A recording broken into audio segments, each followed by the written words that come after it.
Greetings, Earthers, Martians, Belters, members of the OPA. Welcome to episode 7 of Expanse, the unofficial podcast.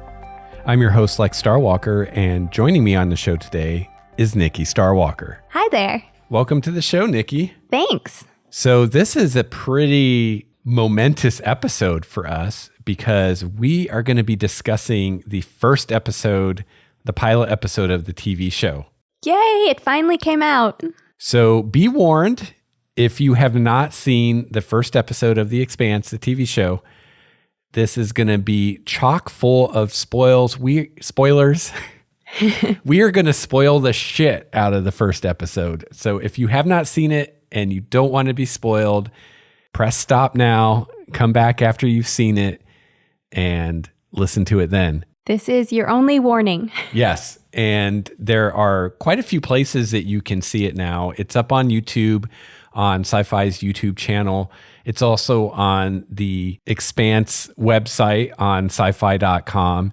And we'll have links, and if I can, I will actually embed the video in the show notes. I don't know. It just depends how Sci-Fi set it up on YouTube, if it will let me do that or not. But if it will, I will just embed it right in the show notes. Otherwise, we'll have links at the very least to the Sci-Fi channel, YouTube, and also Space for people in Canada. I just saw online today that it's on Space's website now, so people in Canada can watch it. I know I've heard from one or two people in Germany who have said that they can't watch it. There's some kind of regional thing going on with YouTube where they aren't able to watch it. So I haven't heard anything confirmed anywhere of a place for sure that you can see it in Germany if you're in Germany. I have heard people say that you can watch it on YouTube from Germany using a proxy. So if you know how to do that, then go for it. I don't really know how to do it to tell you how to do it. But December 14th, everybody's going to see it. Yeah. So definitely look around. It's also on Xbox, PlayStation, supposedly. I haven't confirmed that personally, but that's what we've been told. Hulu, Amazon. So hopefully if you're not in the US or Canada, you can find somewhere that you can watch it. And if you are in Germany and you're listening to this and you did find somewhere that you could watch it, if you could let us know, expansepodcast@gmail.com, we'll happily spread the word. But as of right now, I don't have anything confirmed for Germany, unfortunately. Okay. So before we get into completely spoiling the first episode and talking all about it, as far as announcements, I just want to quickly thank and give a shout out to Fizzle032 from the US of A, who gave us a 5-star review on iTunes. Fizzle032 said, "A great show. Thank you for taking the time to put this together." Yay, go Fizzle. Yeah, so you are welcome. We're very happy to do it. Thank you for reviewing the show on iTunes. Really appreciate it. Fuck yeah. Well, there goes the PG-13 rating we were shooting for. Just kidding. So corrections and retractions, I've got nothing. You got anything, Nikki? Anybody call us on any of our bullshit in the last week? No. Yay. Maybe my reread is paying off. Yes, I think it likely is. Well, luckily now that the show has started, well, I guess we have to wait a few weeks for the next episode, but now that the show has started, we can talk more about the show and less about the books, and we'll have less retractions, if only for that. But I'm still going strong on Leviathan Wakes. Let's see, where am I at? I've got the book right here. I might as well tell you. I'm on chapter 12. Oh, okay. Page 123. There you go. So I'm well beyond where we've gotten to in the show. Okay. All right, so that's all the business. We can quit hemming and hawing around and get to the meat of this episode, which is talking about the first episode of the TV show. Nikki and I, along with a lot of you, I'm sure, watched it the other night on the 23rd at 9:01 our time here in the great city of Seattle. And we just got done watching it again just to make sure it's nice and fresh in our mind for the podcast. Yep. So, Nikki, let's start off with you. What do you think of the first episode? Did it suck or not? Definitely not. Whatever is on the opposite side of the spectrum from suck, that's what it was. Right. Yeah, no, it was amazing. It totally blew my mind. I expected less than it was. I don't know how that could have been because there was so much build up and I was so excited about the show, but it was better than I thought it would be. It was that great. Yeah, I have to agree with you. And it's kind of funny because not long before we watched it, we kind of talked a little bit and I asked you, if you were worried at all. Because, we're fans of the books. We were fans of the books long before it was ever announced that there was ever going to be a TV show. So we're the genuine fans, not the posers. No, You sound like a hipster. I'm just kidding. I'm just totally messing with people. If you got into the books because you heard there was going to be a show, good on you. Yeah. Good on you for reading. But anyway, I had a point. What was my point? Oh, you were afraid that it might not be as good as the books, possibly? I was not. Because I asked you if you were, and you said you weren't really. And I surprisingly was not at all afraid because I've seen other books I loved turn into movies or TV shows. And usually there's this kind of trepidation or dread that kind of comes over you as you're getting ready to watch it because you're like, what if they totally screw this thing up that I love? And I was very surprised when we talked about it to realize that I didn't feel that way at all. In fact, I was 100% confident that I was going to love the show. Wow. That says something. Really surprised me. I mean, I'm usually pretty critical. And we even kind of joked like, what if the show sucks and we've started this podcast and now we don't want to do the podcast because we hate the show? And I was like, what do you think the chances are of that happening? And we were both pretty confident that the chances were 0. Yeah. I think that's because, we've looked into everything we could find as far as, the casting and who's playing who. And, knowing that Ty and Daniel are producers on the show and knowing how much Sci-Fi is put into this. Right. I wasn't worried. And just knowing how happy James S.A. Corey is with everything from the casting to the writing to the effects. I mean, everything I've seen from both of them online has just been, they're tickled pink with everything. So if the authors are happy, who am I to judge as a humble reader? Right. Yeah, Sci-Fi really built up my confidence over time on social networks and on their website as they released information such as the cast. When I see that cast, I have certain expectations if I know their past. And I know we've reviewed a few people on this podcast and I'm familiar with everyone now. So I was excited and confident that it would be really good. I have to confess, when I first heard that they were making it into a TV show, my first question, I think, was, what network is it going to be on? Really hoping that the answer would be HBO. Yeah. Or maybe Showtime. And the answer was Sci-Fi. And at that moment, I was worried. I'm like, this is the network that brought us Mansquito and Sharknado. Oh, yeah. That seems to have forgotten what Sci-Fi even is. But then I started to educate myself. That was a completely ignorant opinion. And I started to educate myself. And from minute one of actually learning what was going on, I wasn't worried. Like many things, it's hard to be scared of something if you learn a lot about it. Yes. Education is the enemy of fear. That's right. So what'd you think of episode 1, Nikki? Oh, it was excellent. The special effects surprised me. They were so above and beyond what I expected. We spent a lot of time in space, and not just in the spaceships, but actually floating in space, looking at ships and watching effects from the outside. And I feel like that's a very costly thing to do on television, to have all those scenes. And so that was unexpected and really awesome.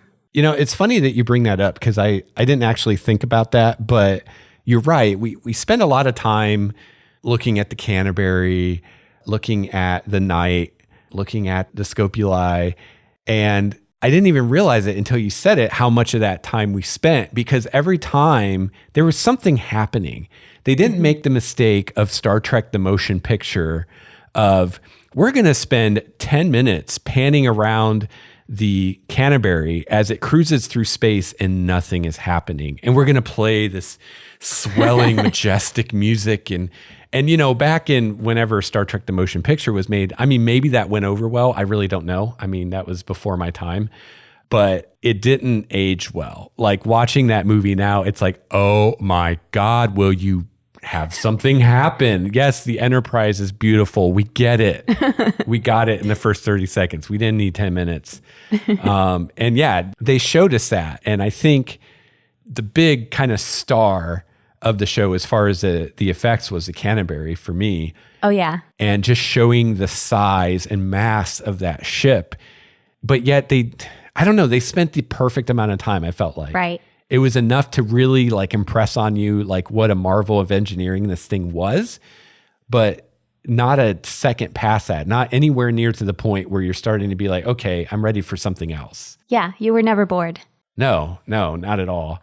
And I feel like I don't want to do it, but I feel like I got to skip to the best part for me. Oh, you're going to say it? I was wondering who would say it. All right. So I told Nikki before the show, I was like, we should talk about some of our favorite moments. And for me, not only was this my favorite moment in the episode, I think this is my favorite moment in sci-fi ever.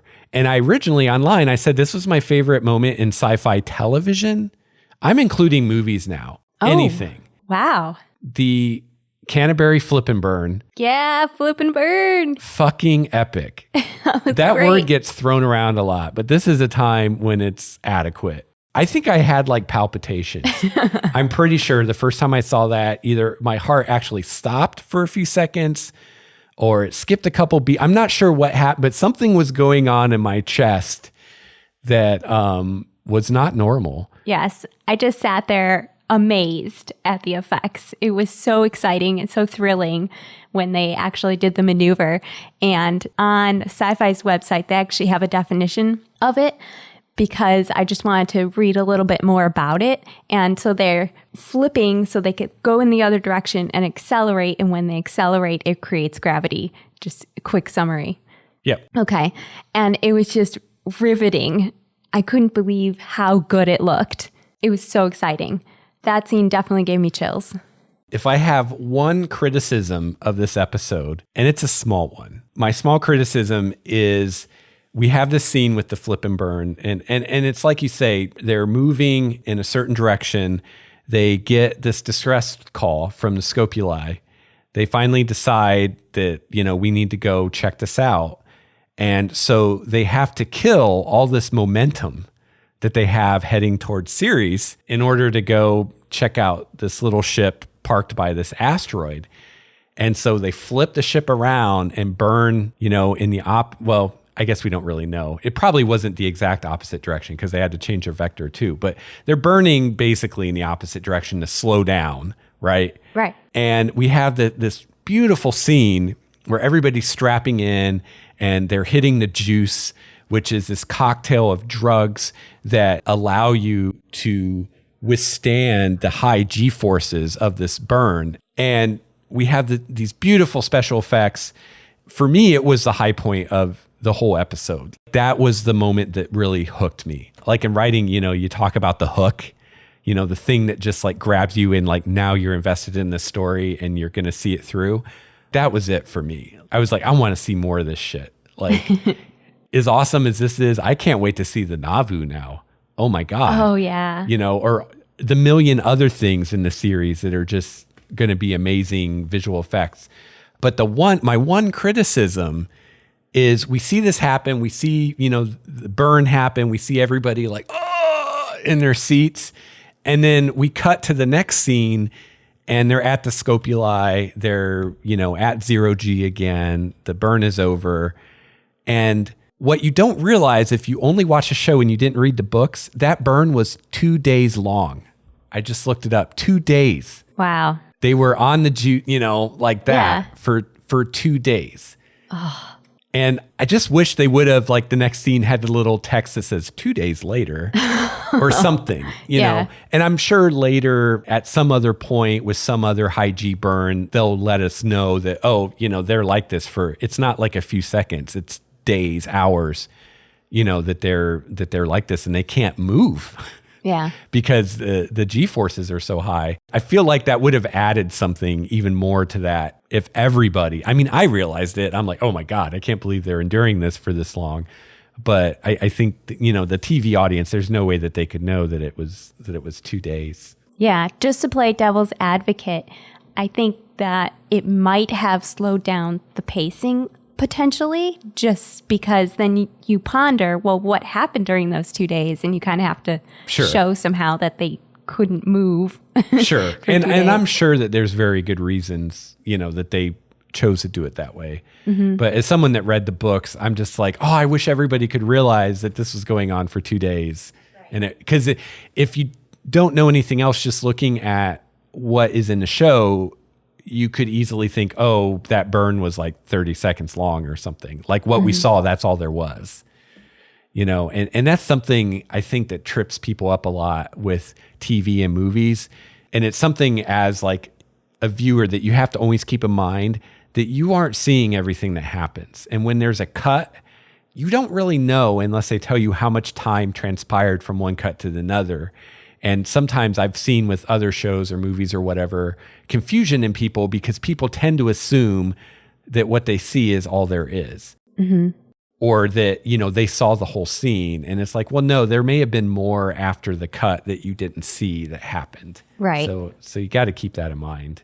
Right. Life keeps moving. That's right. Well, if I may jump in, the second scene that gave me chills was when Julie walks into the engineering bay. Okay. And sees what she sees. And I won't go into detail, but I mean, it's hard to explain without talking about the book. Right. But it is so cool, and she screams, and it just like, I shivered. It was a wonderful scene. Well, I think we can maybe describe it a little better because you may not be sure what you were seeing. Mm-hmm. So you were seeing the engine core, which is a fusion reactor of some kind. And there's like this mass of something, you don't know what, around it. And coming out of that is part of a person who seems to be in agony. And there's something really weird going on with this person. I mean, first of all, they're part of this, whatever it is. And second of all, there's like you see their hand flailing out and there's like these things coming out of their hand. Mm-hmm. Yeah. So there's something really bizarre going on. And if you were like, whoa, that's fucked up, what's up with that? You weren't imagining things. That was fucked up. And we will find out later what was up with that. Yeah. But that was the point for me in the show where I said, I'm committed and I'm glued to this show. Yeah. And I can't wait to see more. All right. You're right. Okay. So I said the flip and burn was the moment that hooked me. That was like the emotional high for me for the show. I mean, I was hooked by the title sequence, honestly. Oh, you liked it? Yeah. It's funny because they released that earlier and we watched it and I was kind of like, that's okay. I mean, I don't have anything bad to say about it. It's fine. Right. But it wasn't like, oh my God, that was the most amazing thing I've ever seen. But seeing it as part of the show, even it's the exact same thing. And at that point, we hadn't seen anything else. So it shouldn't be any different, right? But I don't know. I guess psychologically, it's different watching it as just like, here's this thing I'm watching, as opposed to this is introducing me to this new show I'm going to watch. And I felt like the title, it totally grabbed me. The one image from it that really sticks out in my mind is when we see Jupiter. Mm-hmm. And I mean, Jupiter is beautiful, right? I mean, I don't know. Maybe I'm weird. I think Jupiter is beautiful. I think it's one of the most beautiful things in our solar system. And to see it like just huge on the screen, it just, I don't know. Something about that title sequence, it shows you the scope of the story, even before you know anything about it, because we're seeing Jupiter, we're seeing Saturn, we're seeing Earth, you know, and these are all places that the story goes. And it also, I feel like it shows how small we are. Right. Even the Canterbury in all its glory, its massive behemoth glory compared to Jupiter is like not even a drop of spit in a bucket. It's nothing. There's a phrase for you. My favorite scene from the intro was the people walking on Mars. Yeah, that was cool. You felt like maybe it was one of the first times the humans are on Mars. Yeah. And that was pretty neat. All right. So I feel like I keep sidetracking you. What else did you like about the show, Nikki? I know you got a whole bunch of notes over there. What else you got? Well, Miller's one of the first characters that we're introduced to. Yes. I was surprised that he wasn't as likable as he is in the book. And it's a good thing. I don't think his character should be immediately somebody that you can connect with. He needs to be a little bit more mysterious, a little bit more complex. And I loved the scene where he's sitting in the office with his boss and he's wiping blood off his shoe. It just kind of says so much. Yeah. A, that there's so much violence on Ceres. Yeah. And B, that he just kind of walks in it all the time. And it's just kind of an afterthought, just wiping the blood off the shoe. Speaking of Ceres, we'll have a link in the show notes, but on Sci-Fi's website, they have an interactive map of the solar system. And it's really cool. And I think it's going to be very valuable to you as you watch this show going forward, because you can see the solar system and you can kind of see where everything is in relation to each other. And then you can zoom in on things. So you can zoom in on Ceres and it tells you about Ceres. It shows you close up what it looks like. You can move around it and stuff. And then around that, it will have characters that are associated with that place. So I think that's where you can find out more about Miller and stuff. And so you can explore Mars and Earth and I think Ida, or maybe not Ida, because I just saw something about an asteroid today from NASA. I might be thinking of that. But anyway, all the major places that are settings in the story, you can kind of explore and learn more about them and just kind of see where they are in relationship. And I think that's really important. In epic fantasy, we often talk about like the importance of the map. Right. So like Lord of the Rings, if you're reading The Fellowship of the Ring, at the very beginning of the book, there's a map and you can kind of, as you go through the story, you can track their progress across the map. And I think with something like this, it's just as important because, some of us may be like me and be total astronomy nerds and we know what Ceres is and we know what Europa is and all this stuff, but not everybody does, or you may have kind of a vague sense of what it is, but you don't really know where it is in relation to everything else in the solar system. And it's just visually, it's very impressive and beautiful and cool. James S.A. Corey, of course, had to point out on Twitter that in the actual Expanse, the asteroid belt is not nearly as cluttered as it looks like on the visual depiction on the website. Oh, okay. Well, it's at a really small scale. So right. I just surprised because he pointed that out. That's kind of interesting. Yeah. So speaking of that, a couple things before we get into more of what Nikki liked about the show. We've discussed quite a bit on this show in past episodes about wondering how the Belters would be portrayed. Oh, yeah. And Ty Frank wrote a really good article like months ago about this that Nikki just found like the other day that explains exactly what they're going to do with that and what the reasoning is. And in a nutshell, we will see some Belters that are as described in the book. In the first episode, we see one in the Belter that's being tortured by just being subjected to Earth's gravity, which was a really cool scene. Yeah. But not all the Belters are going to look like that. And the simplest reason why is because if they limited their casting for Belters to people that were, say, 6'2", it's actually a very, very small percentage of actors. Especially for women. Yes. And, kind of what we've said on the show before, that, when you're casting, there's a lot of variables to consider. There's a lot of things you want to think about, and acting chops and what's the word? Synergy, not synergy. Presence? The way the actors interact Chemistry among the actors is way more important than how tall they are. Yes. Or even what ethnicity they are.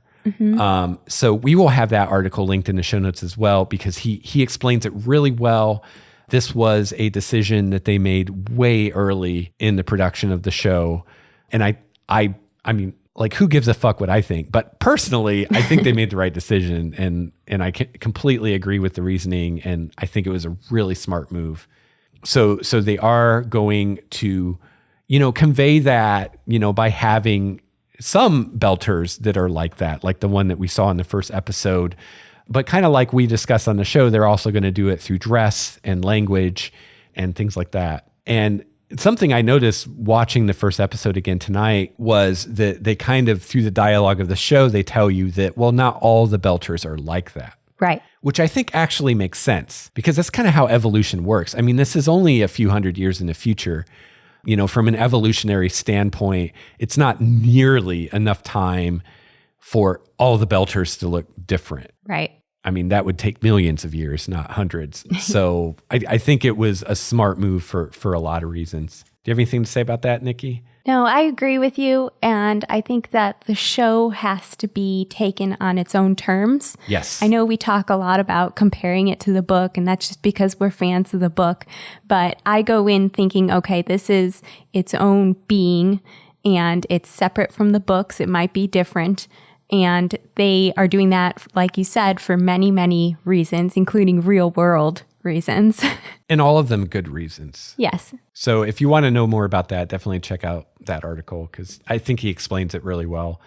I just wish we would have found that a long time ago, because we've been talking about it on the show and the answer's been out there all along and we just didn't know it. Yep. So yeah, if you're listening to this and you hear us making asses of ourselves, let us know.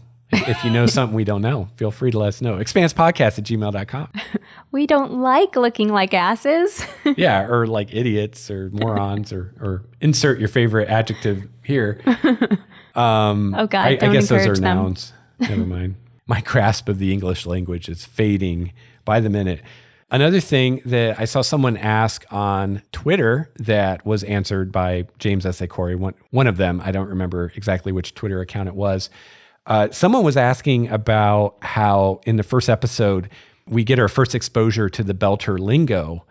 And there's the scene where Miller and Havelock are questioning the prostitute, which you might not have even realized she was a prostitute. And you really don't know anything that's said. And the person on Twitter was basically asking, is there going to be subtitles or anything when the belters talk? And the answer was no. Anytime what's being said is really important for you as the viewer to know or understand, it will be presented in a way that you can figure it out. For instance, in that scene that you're talking about, Miller's partner, Havelock, who's played by Jay Hernandez on the show, he asks Miller what was said, I believe. Right. And actually that scene is exactly as it was in the book. And when you're reading it in the book, you're pretty much as clueless as you were on the show as to what was being said. I mean, a little bit less because you can kind of unpack it a little bit more because you can sit there and stare at it. But basically what they said is, sometimes the point is to make the viewer feel like an outsider. And if you think about that scene, what was happening is we're kind of getting a look at what Havelock is going through. And for a moment, it's like we're him and we're just as confused about what's going on as he is. And that was done intentionally to kind of convey what he's going through. And I think it was very artfully done. So if you're a little mystified by that, you were supposed to be. Yeah. And you weren't supposed to really understand exactly what was being said, just the gist, which you probably did through body language. So don't stress about that when that stuff happens. It's as intended. Yep. And I'm sure there are places you can go online where someone has figured out exactly what was said and exactly what it all means, because I'm pretty sure there's an internal consistency in the belter. I mean, in the books, I never broke it down enough myself to decode it, but I could tell that there's consistency.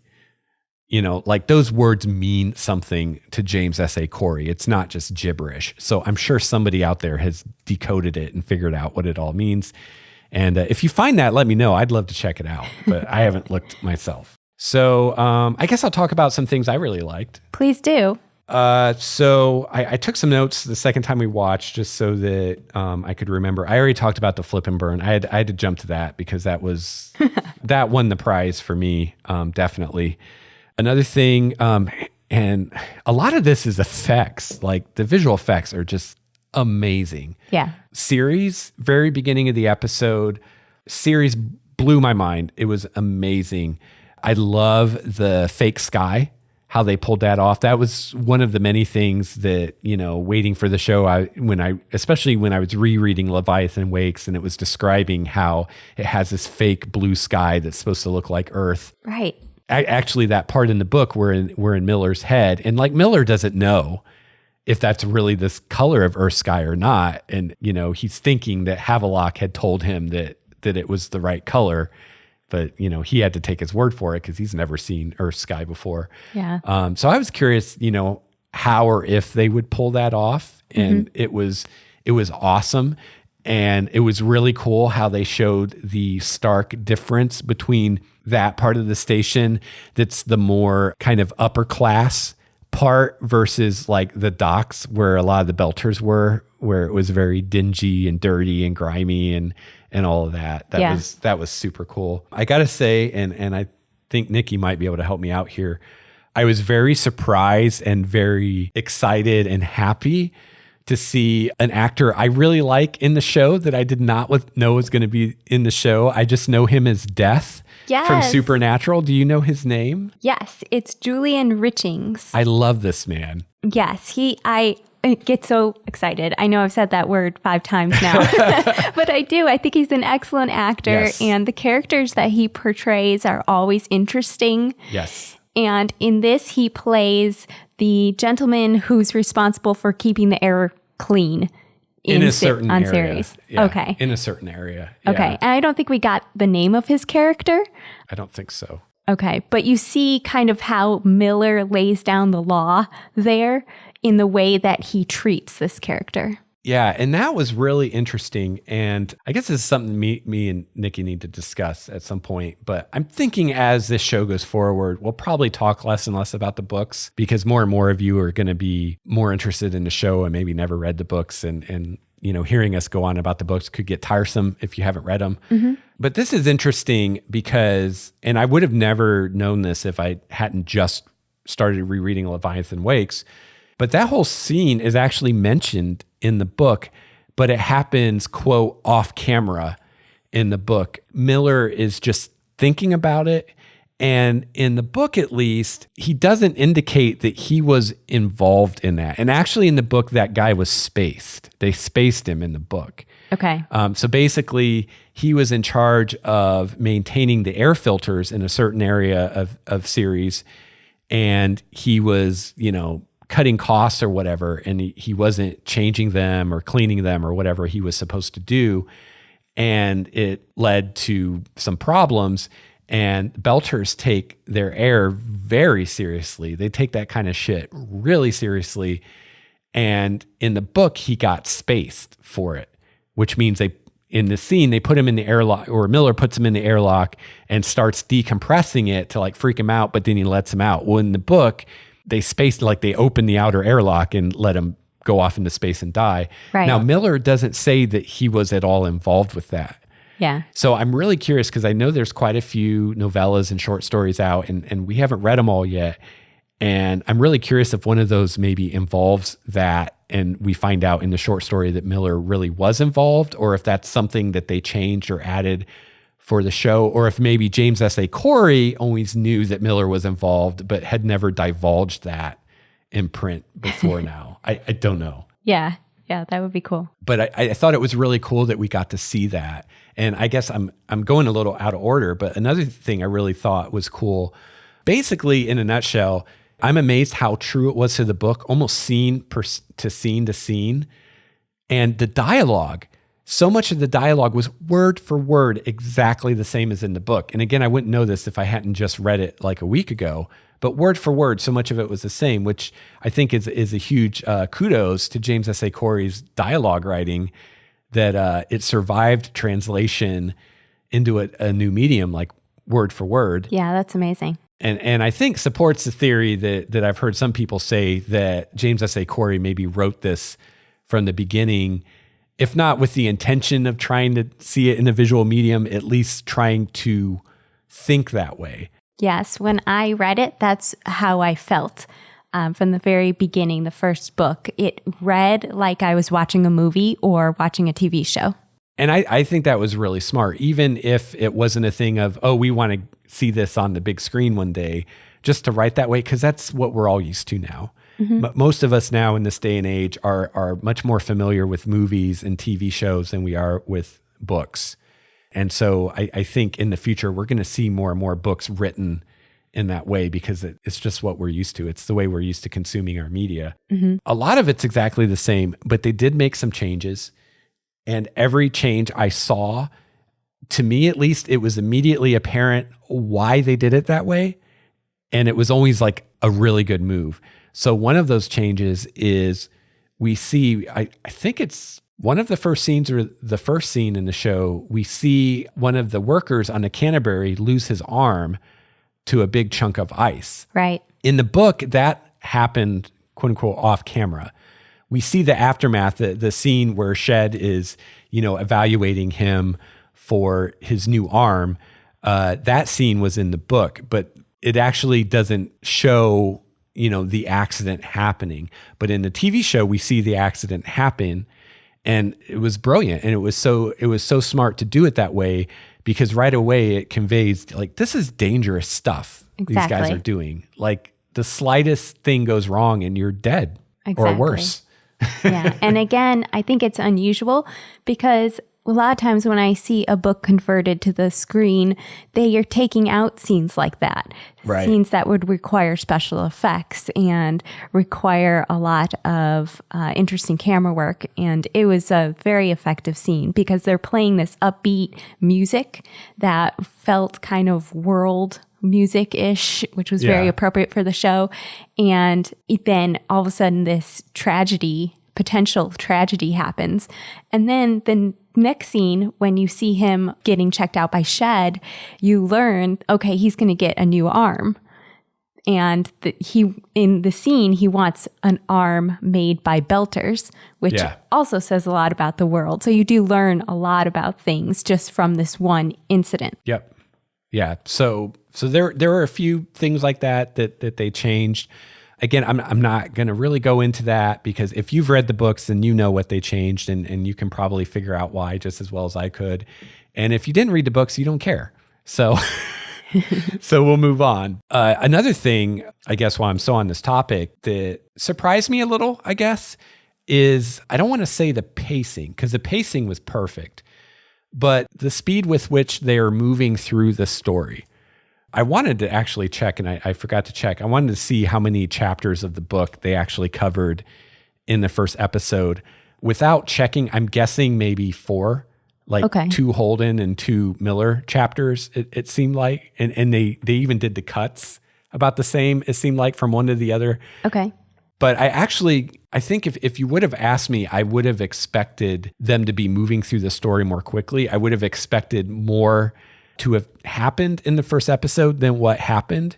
I didn't look, at this point, I really don't have a feel of, are we going to get through the first book in the first 10 episodes in the first season or not? Like, I have no idea at this point. But just from experiencing the story, I really like that they're kind of taking their time with it, at least here in the beginning.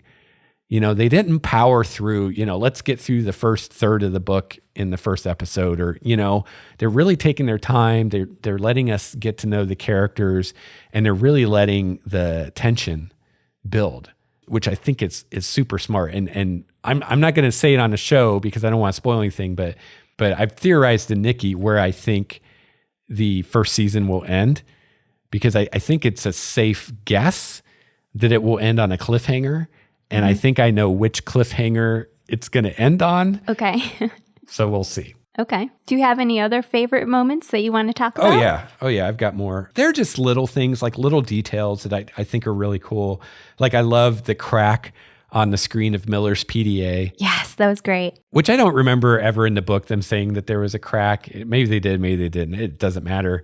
But it just like it further characterizes him. Right. This kind of down and out detective. He's got this beat up PDA with a crack on the screen, and for whatever reason he can't or won't get a new one, or just hasn't gotten around to it, which is probably the case. Right. One of my favorite moments, and I just got to say, because I'm probably not going to remember or have time to mention everyone, and I feel really bad about that, because I just want to say, I think every actor nailed it. Every single one just nailed. Like I could not have wished for better performances from anybody, even like supporting characters, like the woman that plays the comm officer on the Canterbury. I don't even remember her name. Yeah. I mean, she was great. Yeah. I was like, man, I wish we could see more of her, because she was great. But Alex Kamal's entrance into the show was brilliant and perfect, and just captured him immediately. And Cass Anvar's performance was just awesome. He comes down and he's doing the whole, please lock your trays in the upright position, and just being this boisterous, ebullient, person that he is. Mm-hmm. And, in the books, at least at this point in the story, they don't know each other super well. And he kind of annoys Holden a little bit, because he talks too much. That's what Holden says. and like they really showed that in just like a few moments, Mm-hmm. And I just loved him the whole episode. I loved Alex/Cass. It was great. I love Naomi. I've said before, she's one of my favorite characters. And Dominique Tipper, man, she nailed it. Every one of those actors, like now I'm reading Leviathan Wakes, like it's like you said, Nikki, like they are that character now. Like Dominique Tipper is Naomi. Like now every time I think Naomi and I'm reading the book, I'm going to be picturing her. I'm going to be picturing, Wes Chatham as Amos, and Stephen Strait as Holden. Like it was great. It was awesome. Yeah, definitely. I just to give a little shout out further to Naomi, I really like Dominique's delivery on her lines. She had some lines that were straight from the book. Yep. Yeah, she did. Yeah, it was just perfect. Yep. Yeah. Another part I noticed that I thought was pretty cool, and is kind of, again, showing us some characters and I think in a way foreshadowing things to come, is you notice that Holden tells Naomi that he was the one that logged a distress call. And she's like, I wouldn't tell other people that. And you could tell she was pissed. Yeah. Like she was not happy about it. But I think it's very telling that she's the one he told. And I thought that was cool. And to me, that's foreshadowing, because, and we talked about, I think when we talked about Naomi Nagata, when we talked about Dominique Tipper on a previous episode, how, he really confides in her. And she's kind of, when he's not sure what to do, she's the one that he goes to. And we see the very beginnings of that in this episode, which I thought was really cool. That is cool. I kind of saw that scene and thought that he was just trying to get his girlfriend out of trouble, because she was accusing his girlfriend at first. Yeah, but I mean, he could have done that without saying that he was the one that did it. True. Yeah. So I think it says a lot that he told her. So we'll see as things develop further. So one thing I'm curious about, they added a couple characters, like the XO of the Canterbury, played by Jonathan Banks, was not in the book. In fact, in the beginning of the book, Holden is the XO. So that was kind of cool that we got to see his transition to XO. Yeah. I have to admit, I'm kind of mystified by that whole scene. Like, other than, hey, wouldn't it be cool to have Jonathan Banks in for a scene? Like, what was the purpose of that whole scene? Other than, I guess, maybe just to show that it's very psychologically trying what they're doing, and some people just crack. Yeah, that's what I got out of it. And you got the distinct feeling like the XO missed earth and plants and growing things. Right, because he had his feet in the dirt. Right, and he was surrounded by plants, and he also had charcoal drawings all over his room. The XO is an artist. Wow. Well, arguable, but yeah, it was really kind of a cool scene. Something that they added, another character that I think they added, I don't know, maybe she was in the book, I don't know, is the woman who seems to be working for Star Helix that Miller interacts with a few times. Seems like she's like an old flame of his, like ex-girlfriend. Pretty sure she's not his ex-wife, unless they're really changing things from the book. But I don't remember her from the book at all. So I'm curious, like, I don't know that we got a name. Did we? No, I don't believe we did, but I did look it up on IMDb. And if I am matching the photograph to the character in the show, the character's name is Octavia Muse. Okay. According to the Wikia, she is in Leviathan. So you might get to her eventually. Maybe you're not there yet, but she works with Miller. Okay. Well, I'm reading it, so if she's in there, I'll find her. Okay. She's not in the first 11 chapters, at least. Okay. Which is far beyond where we are in the story now. So it could be that she had like a little bit part in the book, and they did more with her for the show. That could be. Yeah, there are a lot of characters to keep track of in the book. Yeah. Another thing I really liked, and again, this is a visual effect thing, but I really liked the low G Sparrow on series. And that's something I actually wondered about reading it in the book. I was like, are they going to do this on the show? Are they even going to try? Mm-hmm. And if they try, are they going to be able to pull it off? Because, I mean, just reading it in the book, thinking a sparrow in low G that's able to basically hover like a hummingbird almost, just because it's low G, how would you even show that visually, and would it even look plausible, And they did it, and they nailed it. I mean, it looked so perfect, like it looked real. Like I totally bought it. And I think, I mean, I don't know because I read the book, but I think even if you didn't, you would have realized, oh, the bird is doing that because the gravity's lower. I think, I don't know. If you watched the show and you haven't read the books, let me know. expansepodcast@gmail.com. Did you understand when you saw that it was low G and that's why the bird was flying like that? Because I think maybe you would. I don't know. It was cool. I really digged it.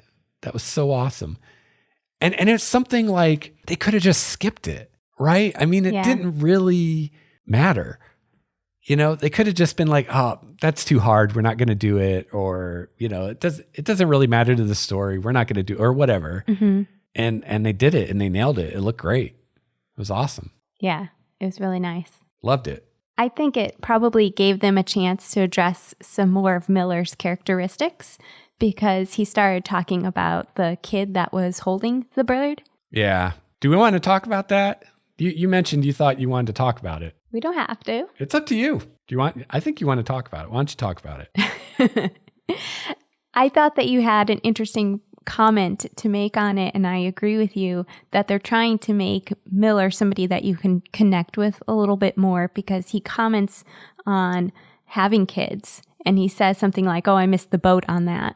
Right, which was one of the lines they changed. Okay. Because, that scene in the book, that he was on a subway tube when it happened, but he sees the guy with the little girl, and he's like, cute kid or whatever. How old is she? And the guy says 2.5 years. And he's like, do you have any kids? And in the show, he says, no, I missed that boat or whatever. In the book, he makes a joke about, no, but I have a divorce that's about that age. And they kind of have this laugh, Mm-hmm. And in the book, there's no whisper of him giving two shits about kids or wanting kids or anything. But in the show, they're obviously trying to get us to think that, he wants a family and he can't have one and blah, blah, blah, blah, blah. And I think, that's, they're trying to make him more sympathetic to, the majority of Americans out there with the 2.5 kids and the dog and the picket fence and all that good stuff. Yeah, I have to agree with you. Yeah. So. And it doesn't have to be that way. You don't have to have kids. I just hope they don't sissify him too much because it's like, really? He's going to be crying in his beer because he doesn't have kids. Like, who does that? Who's like, I'm so sad I don't have kids. There are many that really want them, but I'm not one of them, so I can't speculate. No, I'm very happy with my life decisions. Probably wouldn't be doing this podcast if we had kids. Right. There's no freaking way. I was just listening to a podcast today where they had to go out and walk around their neighborhood because they couldn't get their infant or whatever to be quiet enough to do a podcast. So they're like walking down this sidewalk, like talking into a portable recorder. Yeah. Definitely not ideal. So Nikki, what else you got? Anything else in particular that you really liked? Anything you didn't like? Anything? My last comment would be about Avasarala. Yeah. Her character was spot on what I pictured in the novels. And I love how at first they make her look like a hard ass who's going to yell at her grandson, I'm guessing. And she ends up like tickling him and just shows that she's a great grandmother and she is a hard loving. ass, so don't be fooled. Yeah. But you think she's going to yell at the kid and she doesn't. And it was just kind of a cool thing. And her outfit was wonderful. Yeah. She was wearing gold and green and orange and she looked great. Her poor ears though. Yeah, I did Those feel a little earrings sorry for her. look painful. I was like, man, she's going to be happy when she gets in low G. Those earrings will be like a third their weight. So it'll be a little easier. Yeah, no potty mouth though. No. Which, I mean, there can't be. I mean, it's sci-fi. It's what, PG-13 at best. Mm-hmm. So that'll be interesting to see, how they handle that. Because that's a pretty big part of her character. But, I mean, it's kind of like, like we were talking before about Amos and how, you don't have to be 7 feet tall to be intimidating. You don't have to drop F-bombs left and right to be coarse or to shock people. But I'm just... I don't know, because it wasn't just that she swore a lot. It was that she was very vulgar. Mm-hmm. And it's like, yeah, you can get by without using swear words or without using the certain ones that we've decided are worse than the other. Oh, it's so fucking stupid. Words are words, people. Anyway, but you can't be vulgar. Mm-hmm. You know what I mean? Like you just can't. Yeah. You just can't do it. Like, or if she is, it's like, grade school vulgarity. Well, actually, no, grade schoolers are more vulgar than what you can be on Sci-Fi. So yeah. Or at least I was when I was in grade school, and I'm sure it's even worse now. So that was a long time ago. That was before they spun up series to a third G or whatever it is. Nikki's looking at me mystified. It's a bad joke and people don't even get it. All right. Someone out there laughed, hopefully. And they're just as much of a nerd as I am. All right, nerd. Nerd! Do you have any last thoughts on the show? You know what? I meant to write down something critical because I don't want to sound like I'm just a fanboy gushing about how perfect everything is, but I forgot to write anything. Honestly, about the most critical thing I could say is I feel like the little intro at the beginning that you have to read was a little long, but it kind of had to be. Yeah, it had to be there. I think if they could have had James Earl Jones read it to us, that would have made it better for helped. You. Okay. Or it could have been. I mean, they could have had Avasarala read it to us. Sure. They have some people with some good voices on that show. Oh, yeah. And it's funny because if you go on Sci-Fi's website, they have that same thing and they have someone reading it. So if you don't want to read that, if you want someone to read it to you, you can go on Sci-Fi's website and it's called like Future History. Okay. I think. And it goes into more detail and it has some visuals and it's actually like, you should definitely check that out. I'll link that too. But that's really cool. I wonder if they'll do that. That's probably a first episode thing only, don't you think? Yeah, I would guess that. But I mean, it's like in a perfect world that would have been shorter. But if they would have already, like I saw someone on Twitter that watched it on my recommendation said that they have a lot of questions because I don't think they read the books. Mm-hmm. So it's like, well, if they hadn't done that, people would have even more questions. Like, and the main one would be, what the hell is going on? Yeah. Exactly. Oh, that reminds me, the very beginning. So I guess actually now that I think about it, so the first scene was on Ceres, right? Yeah. And so that first scene, they have the OPA guy. I assume he's OPA. I guess we don't know for sure. But some belter is like giving a speech, like riling up the belters about the injustices that they're suffering at the hands of Mars and Earth. And that's kind of the narration that you're hearing at the very beginning as they're showing you Ceres. And I thought that was very artfully done because that was quite a bit of exposition right there, kind of explaining to us what's going on and done in a way that was very inobtrusive and fit. And you're not sitting there being like, oh God, they're just going to like exposit to me for 10 minutes. Expose me? No, wait. You know what I'm trying to say. It felt like everything in the show had a purpose. Yeah. Every scene. Except for Holden and the match. I don't know if we want to get into that though. Yeah, that's funny. Because we both, when we watched that, we were like, what? Yeah. Because I'm pretty sure that wasn't in the book. And we're like, what on earth is he doing? And someone on our Google Plus group was like, asked him, like, what's up with that? Does anybody know what's up with that? So my first thought was, well, maybe there's something in a match head that would make coffee taste better. And I'm pretty sure there's sulfur in match head. So I actually Googled and I actually found on Mythbusters site a little article. I think it was by Adam Savage about they were doing something with matches, but found out that a match head, the active ingredients are sulfur, potassium chlorate, and phosphate or something. Okay. Anyway, and then I looked and found out that sulfur is in coffee. It's in quite a few dietary things, but it's in there's sulfur in coffee. So I actually tweeted at James S.A. Corey and was like, what's the deal with this? Is it because shitty space coffee doesn't have any sulfur in it? And all he would say is that he must think it makes it taste better. And that's all he said, which I thought he was just being cheeky because James S.A. Corey likes to be cheeky. But you thought that maybe it's something that they will explain later and he didn't want to spoil it, which I think makes sense. I do, yeah. But my theory right now is, later, no spoilers, but later Holden finally gets some good coffee and he makes a big deal of it. Holden loves his coffee. And him and Janeway, I'm telling you, they got to open a coffee roasting business. But That'd anyway, start making some Ractagino. But he loves his coffee, and he when he finally gets a good cup of coffee, he makes a big deal of it. So right now in the Canterbury, he's drinking this shitty space coffee that's not even really coffee. It's some kind. A lot of the stuff they're eating, like they make beer with like fungus instead of barley and hops and stuff. So all the stuff is like these weird kind of facsimiles of what you would get on Earth. Right. And so, he says something like, oh, this is the first good cup of coffee I've had in however long. So my theory is that whatever they're using for coffee that isn't coffee actually doesn't have sulfur in it. And that he has figured out that by adding some sulfur from the match heads, it tastes a little bit more like real coffee. A little bit less shitty. So that's my theory. I'm probably thinking about it way too much. Maybe more than I'm not going to say that.